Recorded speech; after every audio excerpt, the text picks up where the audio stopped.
What you see are the designs that Gary has made all the paper patterns for. Base for the dancers. There's 6 dancers and they're doing an Elizabethan court dance for Midsummer Night's Dream. He's cut out individual patterns which have been cut out, and each piece of pattern has a top fabric, an inner fabric and a lining. And then because it's working out how much fabric to put around for the dancers to be able to move in the dress, this is actually 2 widths. Each width is 60 inches. And I've had a chat with Nikki Orchard, the principal of the dance school, and we'll be visiting her and checking with the dancers that they can actually move in these costumes. And then these are all the skirts. The chart where I cross off because I have to label absolutely everything, because if I drop something and they all get muddled up, that's a bit of a nightmare. So that's Midsummer Night's Dream. For the last few months, myself and the costume team have been working hard on Pericles, and almost at the end of those now, and most of the costumes are at the costume unit. What I do have here is a couple of the wigs, one for Hesperides and a slightly matted one which will get worse for Pericles. Masses of fabric everywhere. This is a hoop skirt that Heather made for Hippolyta for Midsummer Night's Dream. As you can see, complete with a little bum roll. And that will be worn under, if you just follow me, because it goes on. That will be worn with a larger bum roll with this dress, which I have got, which Heather made, Gary's designed, Heather's made, and I have it because I will be putting the eyelets in the back. And this is a dress that originally started out, this started out as a dress for All's Well That Ends Well, and this was costume from Twelfth Night, I think, I'm not sure, because all the plays tend to merge into one, but it's now being adapted for Claire to wear, so the bodice is to be lowered and eyelets have been put in,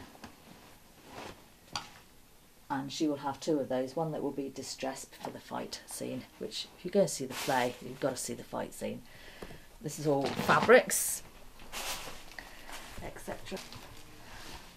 And if you come through, because my home is no longer a home, it's a workroom, there's items for just putting on this. This is for Antiochus, and this was originally made for King Lear, but at the actor's request, I'm adding a cloak.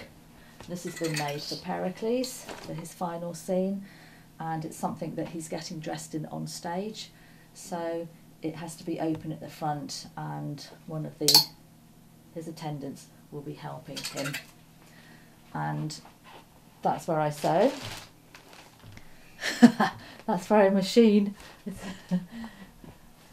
And general chaos. And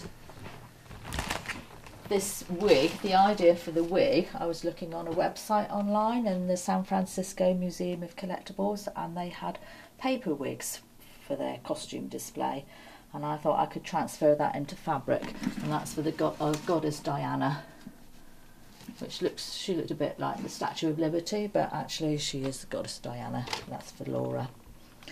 Haven't made repairs to who is it, Simonides crown. Right, and that should be finished now because I've hot glued gun that. So it's still lots of work in progress, and costumes go to the island on the 13th of July. Plenty of time, I keep telling myself. So that's it, a virtual tour of my home that's under complete chaos, but organised chaos. Yeah, this is an underskirt that Joanne wears when she has her fight as well, and I've tea treated it, which is a bit of tea and coffee and hot water and salt to make it fix, and then dipped it into my nice bowl of tea and coffee. And this morning I did actually drag it along the street outside and down my pathway just to make it a bit dirtier, but I'll keep dipping it, and then I expect Jo will have a little go at distressing it as well. So that's basically, so, and occasionally I've ended up with silver grass, silver leaves or gold where I've sprayed things and they've gone in the wrong direction. Sprayed the darts, sprayed the arrows for the bows and arrows for the goddess Diana. So basically that is it, c'est la fini. So I had all the cast and I've gone through the script, so I've made a note of who's doing what.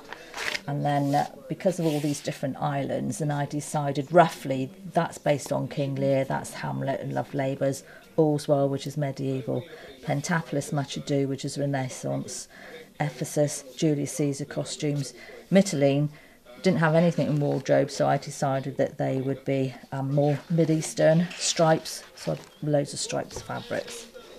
Made note of all the attendants because there's loads of attendants and different scenes, and some of them are quick changes. That's the cast overview.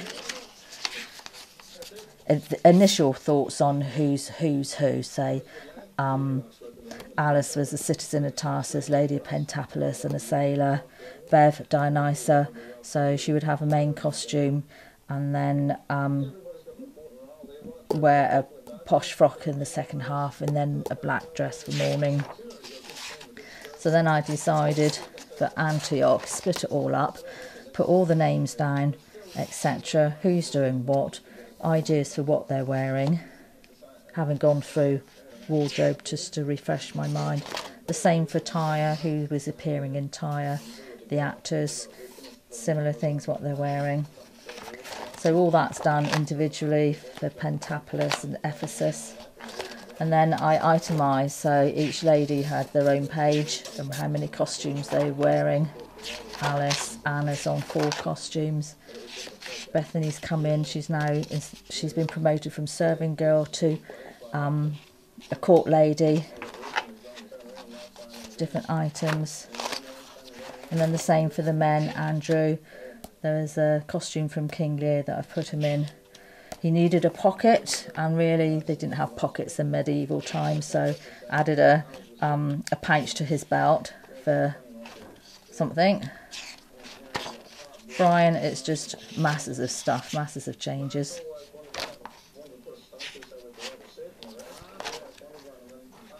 And that's how it is. And then my other little book, which I'll show you. This is fabric that I bought.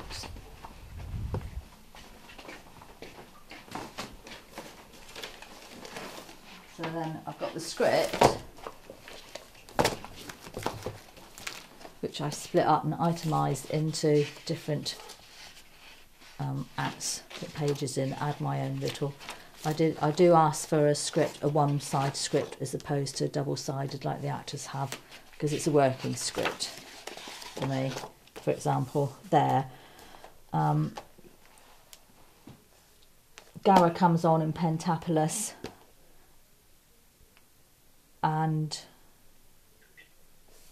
he's a marshal, so he's being helped on stage. He's going to put another costume on top of what he's wearing, but in keeping with Pentapolis. And then, for example, Rory exits into a night 5, and he's got 1.5 pages to change into the night number 5, because they start coming on second night, third night, fourth night, and the director specifically put them as the 5th night, so he'd have that much to change from whatever he is as a fisherman in that, and go into the night in that, and then the attendants there that was set the scene. So that's all things like that. And this is my ideas book, and this is Gara's costume. So that brown was in the breeches. That was made into a tunic, which Sarah made up for me. I made the jacket in the mustard yellow with the trim. Hesperides' costumes had a makeover. It did start out and was made similar to that, but I've changed it second time.